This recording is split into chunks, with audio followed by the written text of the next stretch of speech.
Bonjour à tous, j'espère que vous allez bien. Alors aujourd'hui on se retrouve avec un tuto qui je pense devrait vous plaire, parce que je sais que vous êtes par ici nombreuses à me suivre pour les créations pour vos enfants ou même vos petits-enfants. On va réaliser un sac à dos qui pourra être utilisé pour la maternelle ou la crèche. C'est un projet que vous allez vraiment pouvoir personnaliser, adapter selon vos propres goûts. Moi je vais vous montrer un exemple de réalisation, mais après vous pourrez vraiment décliner ça à l'infini. Je collabore maintenant depuis un petit moment avec Mondial Tissu et ils ont accepté de m'envoyer tout le matériel nécessaire pour réaliser cette vidéo. Comme d'habitude, je vous remettrai les dimensions des tissus, le lien vers tout ce que j'utilise en barre d'infos et je vous montre tout de suite le matériel nécessaire. Moi pour ce tuto, je vais utiliser deux tissus différents pour le corps du sac et le rabat. Donc le corps du sac sera réalisé dans ce petit velours côtelé crème qui est vraiment super beau. Au toucher, il est tout doux. Et pour faire mon rabat, j'ai choisi un tissu bâchette un petit peu épais, avec des couleurs très peps et ce motif dino trop rigolo. Alors bien sûr, vous pouvez faire varier tous ces choix de tissus. Pour le corps du sac, je vous conseille quand même de prendre quelque chose d'assez rigide et solide parce que le sac va être posé et un peu maltraité par votre enfant. Donc le velours côtelé, c'est très bien parce que c'est assez épais. Tout ce qui va être tissu d'ameublement fonctionnera aussi très bien. Ou pourquoi pas un tissu matelassé ou un tissu que vous matelassez vous-même pour lui donner un petit peu de tenue et de rigidité. Et pour le rabat, alors là, vous êtes un peu plus libre dans le choix du tissu. Vous pouvez partir sur des choses qui sont un petit peu plus fragiles, une crétonne, une double gaze, là, moi ici, de la bâchette. Et puis vous pouvez aussi jouer sur l'idée du total look pour le sac, et donc assortir le rabat au bas du sac. Un total look velours, par exemple, ça peut être aussi très mignon. Je vais aussi ajouter du passepoil sur tout le pourtour de mon rabat. Ça va donner une petite touche d'originalité au sac, rappeler le jaune du tissu à motif. Mais ça, c'est optionnel, c'est vraiment selon vos goûts, vous pouvez le mettre ou pas.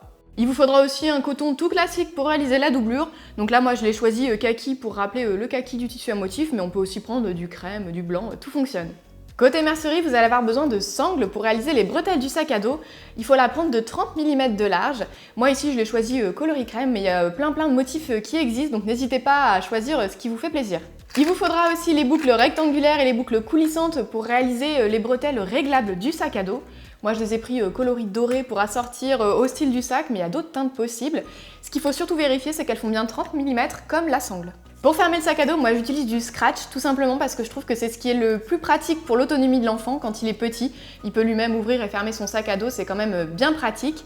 Mais il existe d'autres systèmes possibles, notamment les systèmes de boutons pression, ou alors vous savez les petites boucles en cuir aussi qui se ferment comme une ceinture. C'est vrai que c'est super mignon et ça a un très joli rendu final. C'est juste un peu moins pratique pour l'enfant, donc là-dessus vous choisissez ce qui vous plaît le plus. Et enfin, pour éviter que les petites affaires ne s'échappent du sac à dos, moi je crée dans le sac une coulisse dans laquelle je viens mettre de l'élastique. Ça permet de refermer un petit peu le haut du sac et encore une fois, l'enfant peut facilement ouvrir et fermer parce que juste avec la main, on étire l'élastique. Si vous n'aimez pas, vous pouvez mettre un système avec aussi un petit laçage. Allez, maintenant que vous êtes équipés, on commence et on va découper les pièces dans les tissus. Je prépare d'abord le rabat, donc dans mon tissu à motif que j'ai plié endroit contre endroit en deux, je vais tracer un rectangle de 13 de large par 21 de hauteur. Pour réaliser l'arrondi du rabat, je vais tout simplement utiliser une petite assiette que je vais venir positionner dans l'angle et qui va me permettre de tracer un joli arrondi. Et maintenant, on coupe.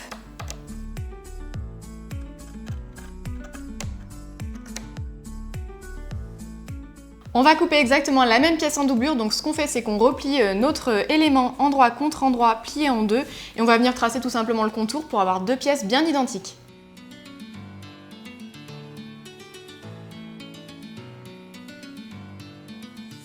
On coupe aussi.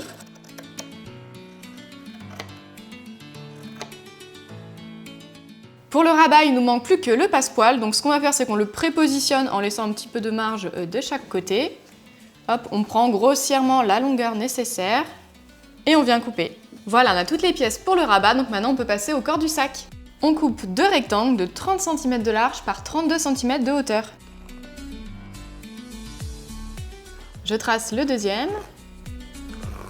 Maintenant je les découpe.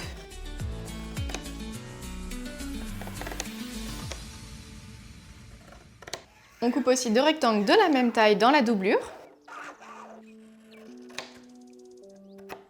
On va aussi en profiter pour préparer notre sangle, comme ça tous nos éléments seront bien prêts. Donc on va couper deux morceaux de 10 cm, deux morceaux de 70 cm et un morceau de 18 cm. Allez, on passe à la couture, on va commencer par coudre le rabat. À cette étape, si vous souhaitez rigidifier, donner un peu plus de tenue à votre rabat, notamment si vous avez un tissu très fin comme de la double gaze, vous pouvez soit entoiler le tissu avec un thermocollant assez fin et un peu rigide, soit mettre de la ouate à l'intérieur. Ça permettra vraiment de donner quelque chose d'un peu plus épais et un peu plus de tenue. Moi, il n'y a pas besoin, mon tissu c'est de la bâchette, il se tient déjà très bien, donc je vais passer directement à l'assemblage. Donc je positionne endroit contre endroit mon tissu extérieur et ma doublure.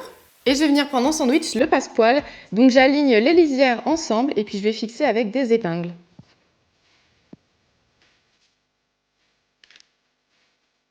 Donc là on prend bien le temps d'aligner les lisières pour ensuite avoir une jolie couture de notre passepoil. Pour poser votre passepoil, petite astuce, moi j'utilise le pied spécial fermeture éclair. Ça me permet en fait de décaler mon aiguille le plus à gauche possible à ras du pied de biche. Et donc quand je viens piquer, je peux suivre vraiment le bord de ma cordelette de mon bourrelet et être au plus juste sur la piqûre du bourrelet justement sur le biais. Et donc là, vous voyez, moi j'ai assemblé mon tissu extérieur, mon passepoil et ma doublure et je pique tout en même temps. Ça, c'est parce que j'ai l'habitude. Si jamais vous débutez, que vous posez du passepoil pour la première fois, je vous conseille d'enlever l'épaisseur de doublure. Comme ça, vous verrez mieux à l'intérieur justement le repère du bourrelet et vous pourrez suivre cette piqûre-là. Et ensuite, vous assemblez la doublure. Ça vous permettra d'être un peu plus précise.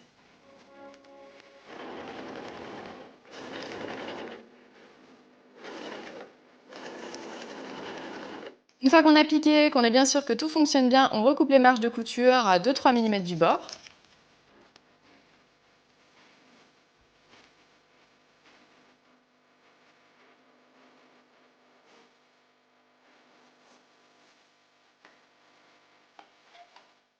On va passer à l'assemblage du sac. On commence par la doublure.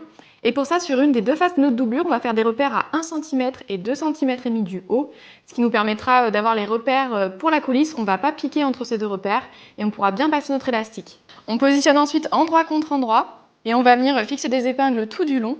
Donc on ne piquera pas entre nos repères ici en haut et là en bas, on laissera une ouverture d'environ 10 cm qui nous permettra de retourner le sac sur l'endroit.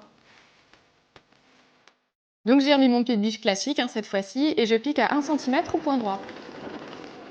Donc là je laisse bien mon ouverture et je reprends la piqûre une dizaine de centimètres plus loin. Pour éviter les surépaisseurs dans les coutures, on va recouper nos marges de couture.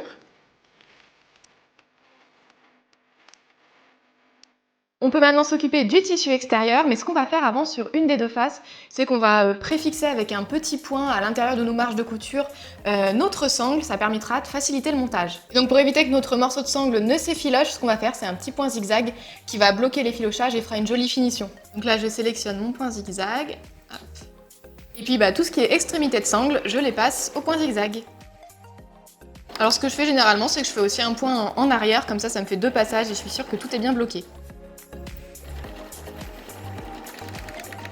Sur l'une des deux faces de tissu extérieur, on va donc positionner les sangles. Donc déjà, les deux petits éléments du bas qui permettent de faire passer les bretelles, on passe la boucle dans notre sangle qu'on vient replier en deux et on va la positionner à 5 cm du bord. On va maintenir avec une pince. On fait exactement la même chose de l'autre côté, on prend le morceau de sangle, on glisse la boucle, on replie en deux et on positionne à 5 cm du bord. Sur la partie supérieure, je vais faire un repère à la moitié, donc à 15 cm. Ça va m'aider à positionner le reste des sangles. Et je vais donc venir plier la sangle de 18 cm, celle qui permettra de faire le petit système d'accroche porte-manteau. Je la plie en deux et je viens l'aligner de chaque côté de mon repère. Là, j'ai laissé juste 2-3 mm d'écart pour pas que ce soit totalement collé, mais pas besoin de laisser beaucoup plus. Et on termine avec les plus grands morceaux de sangle, donc ceux qui font 70 cm. On vient les coller pareil en laissant une toute petite aération de 2-3 mm par rapport à ce morceau-là. Je positionne en haut. Et là, on laisse bien libre l'autre partie. Pareil de l'autre côté, je laisse 2-3 mm de respiration et j'assemble avec une pince. Et donc là, on va faire une petite piqûre à l'intérieur de nos marges de couture, donc à 0,5 mm du bord, juste au niveau de la sangle. Ça permettra de la maintenir en place et ça sera quand même beaucoup plus simple quand on voudra assembler avec la doublure, le rabat, etc. On positionne endroit contre endroit les deux faces, on va fixer avec des petites pinces et on va piquer à 1 cm du bord sur les 3 pourtours ici. On laisse bien ouvert sur la partie haute du sac.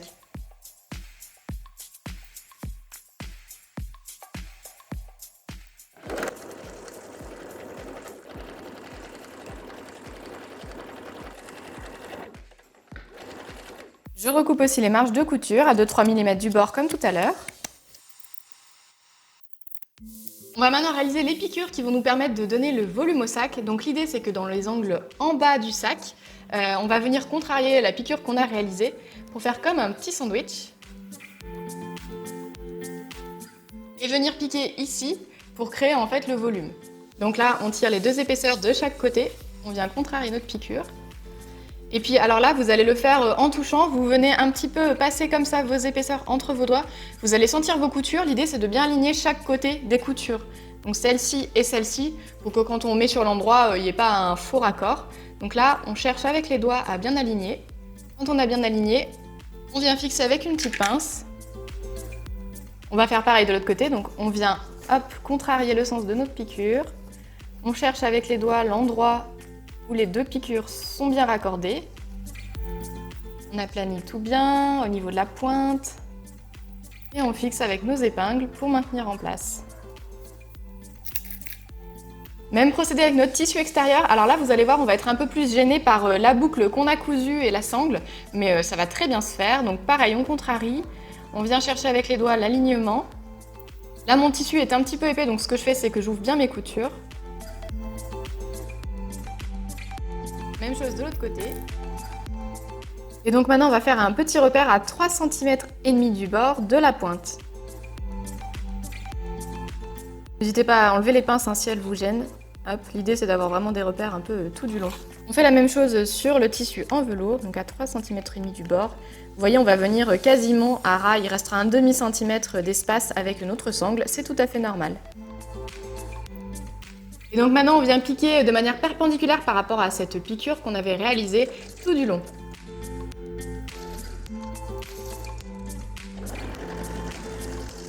On va maintenant pouvoir retourner sur l'endroit et vérifier qu'on a bien de jolis angles. Et voilà, c'est cette piqûre-là qu'on vient de réaliser qui donne donc de l'épaisseur au sac. Alors vous avez vu, je vous ai pas dit de recouper vos pointes, vous pouvez bien sûr le faire. Moi souvent ce que je fais c'est que je les laisse en fait, ça va donner de la tenue au fond du sac. Donc je les appuie bien sur le fond. Hop, et puis ça gêne absolument pas après au montage et ça maintient un petit peu bien en place. On va maintenant pouvoir assembler tous nos éléments du sac. On commence déjà par plier en deux notre rabat pour marquer le milieu du rabat et bien le centrer sur le sac. Voilà, j'effectue un petit pli, je marque aussi un repère au stylo. Et donc ça va me permettre de bien l'aligner au milieu du dos du sac à dos. Et donc je positionne l'endroit de mon tissu imprimé de rabat contre l'endroit du dos du sac à dos. On aligne bien. On met une petite pince. Et notre doublure qu'on a bien laissée endroit contre endroit, donc qui est toujours sur l'envers, on la laisse comme ça. On vient enfiler le sac à l'intérieur. Et ensuite, pour pouvoir faire notre piqûre du pourtour, on va bien aligner les coutures de côté. Donc là, je les ouvre et je les aligne. Je maintiens avec des pinces.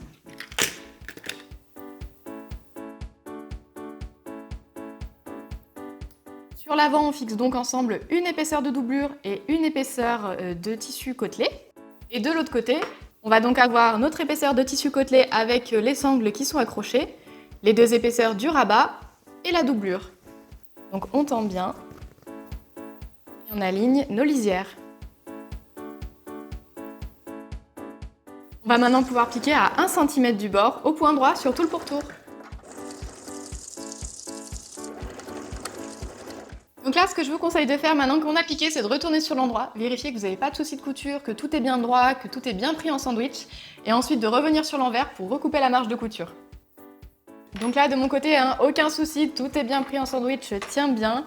Pareil du côté de la doublure, donc je remets sur l'envers, je coupe mes marges de couture, puis après je pourrai remettre sur l'endroit de manière définitive. Donc là, l'idée, c'est surtout de recouper sur la partie avant, où on n'a qu'une épaisseur de velours et de doublure, parce que c'est là qu'on va passer l'élastique, donc ça nous gênera un petit peu moins dans la coulisse. Donc là, on va en profiter pour refermer le trou qu'on avait laissé dans la doublure, donc on replie notre doublure, et puis on vient assembler avec un petit point soit invisible à la main, soit à la machine à 1 mm du bord. Là maintenant, l'idée, ça va être de coudre la coulisse qui nous permettra de glisser l'élastique. Donc à 1,5 cm du bord, on va venir faire une petite surpiqûre au point droit sur tout le pourtour du sac. Et donc là, on vient bien aligner doublure et tissu extérieur et fixer avec des pinces pour que ça bouge pas. Je pique à 1,5 cm du bord. Donc là, on arrive à l'endroit où on a les sangles, donc bien sûr, on fait attention à bien les tirer de l'autre côté pour pas les prendre en sandwich. Donc maintenant, on va pouvoir glisser l'élastique dans la coulisse qu'on vient de faire. Vous avez vu la coulisse, moi je l'ai piqué sur tout le pourtour du sac. Et en fait, l'élastique, on va le glisser que sur l'avant. Il n'y a pas besoin de le mettre derrière, c'est un peu moins joli, je trouve.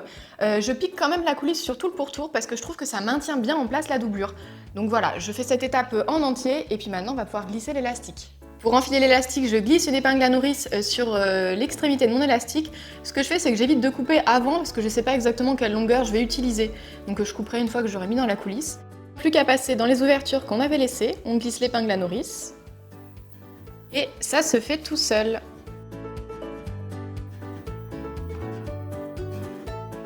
Ici, je fixe avec une petite pince.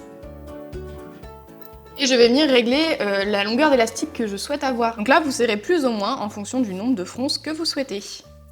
Je fixe aussi avec une petite pince. Je vais couper mon surplus. Moi, généralement, ce que je fais, c'est que je pique avec un petit point aller-retour juste à 1 mm du bord ici, puis je viens cacher la fin de l'élastique dans le reste de la coulisse. Si vous préférez, vous pouvez aussi faire un petit point à la main discret pour fixer. Voilà, vous choisissez ce qui vous convient. Ça marche assez bien à la machine. Voilà, et après je glisse à l'intérieur le morceau d'élastique restant de l'autre côté de la coulisse. Voilà, et je viens rabattre par-dessus. Et donc là, vous pouvez faire un petit point invisible pour assembler les deux éléments si vous en ressentez le besoin. Après, là, l'élastique, il est caché aussi, hein. Il ne se verra pas, il ne sortira pas. Là, je vous montre comment cacher au point invisible. Donc l'idée, c'est de venir rassembler les deux côtés de notre morceau de tissu doublure. Donc on fait un petit point invisible discret. Voilà, comme ça on voit plus du tout l'élastique et on a l'impression que tout est piqué en une seule fois. Notre réalisation touche à sa fin.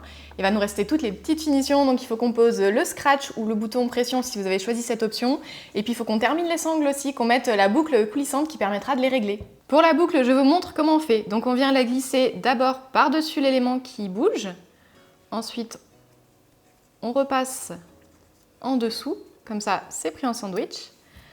Ensuite, on vient passer dans la boucle du bas. On se retrouve donc bien avec notre sangle fermée. Et maintenant, il va falloir qu'on vienne attacher cette partie-là. Donc on va repasser, on retourne, on repasse dessous, hop, on tire, et là on va venir fixer ici.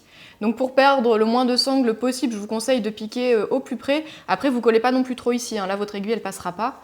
Donc vous prévoyez un petit peu de marge. Ici, on va faire un petit repli vers l'intérieur pour cacher la finition pas jolie au point zigzag. Voilà, et on va venir fixer avec une piqûre au point droit, aller-retour, hein, passer bien 2-3 fois pour avoir bien de la solidité. Je vous remonte de l'autre côté. Donc on passe d'abord par-dessus l'élément qui est mobile, puis par en dessous. Hop. Ensuite, on va accrocher la sangle en bas dans la boucle. Donc on passe à l'intérieur, par derrière. On retourne. Et maintenant, on va venir fixer cet élément, hop, par-dessous, puis on le récupère par-dessus notre élément qui bouge. On tire et on se retrouve bien comme de l'autre côté avec le même système. On fait le même repli, hop, sur environ 1,5 cm de sangle. Et comme tout à l'heure, on essaie de faire le même réglage à peu près des deux côtés. Voilà, là je vois que je ne suis pas tout à fait au plus juste, donc je vais essayer de tirer un petit peu. Ça permet d'avoir les boucles bien alignées et que ça soit le plus joli possible. Je vais maintenir et piquer. Alors là, faites attention, hein, vous cousez quand même beaucoup d'épaisseur de sangle, donc laissez bien la machine faire l'entraînement toute seule. Ne poussez pas ou ne tirez pas, sinon vous allez casser l'épingle. Je le sais, j'ai déjà vécu.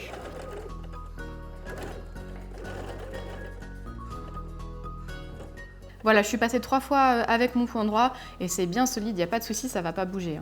Dernière étape, le scratch. Donc je coupe dans mon morceau de scratch un morceau en forme de rectangle. Donc là, mon morceau de scratch fait 2,5 cm par 4 cm. Donc je vais le séparer et puis ici, je vais le positionner à la main parce que je ne veux pas qu'on voit une piqûre sur l'endroit. Et ici, par contre, je viendrai le piquer à la machine parce que c'est pas gênant si à l'intérieur, il y a la trace de la piqûre. C'est suffisamment bas et dans la doublure pour qu'on ne le voit pas. Je fais attention de ne bien prendre que l'épaisseur de doublure et pas l'épaisseur du tissu imprimé, sinon ça se verrait sur l'endroit, ce serait pas très joli. Et je vais venir avec un petit point invisible fixé sur tout le pourtour. J'ai cousu la première partie du scratch, donc pour positionner la deuxième, je viens bien aligner mon sac, j'aligne bien les piqûres en haut, je fais en sorte que ce soit le plus droit possible. Je mets le rabat et je viens positionner en face mon morceau de scratch.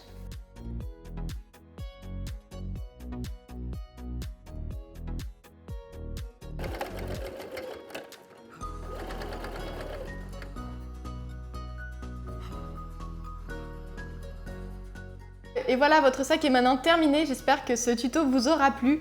Ce que je trouve vraiment chouette dans cette réalisation, c'est de s'amuser avec les matières, les couleurs, les motifs, faire varier le style du passepoil. C'est ce qui va donner la personnalité au sac à dos de votre enfant. Le petit truc sympa à faire en plus, c'est de rajouter le prénom de votre enfant dessus. Alors si vous avez une machine Cricut, vous pouvez couper en thermocollant. Sinon avec une brodeuse, ça peut être aussi super sympa. On peut le mettre soit ici sur le rabat ou alors juste là sur le velours.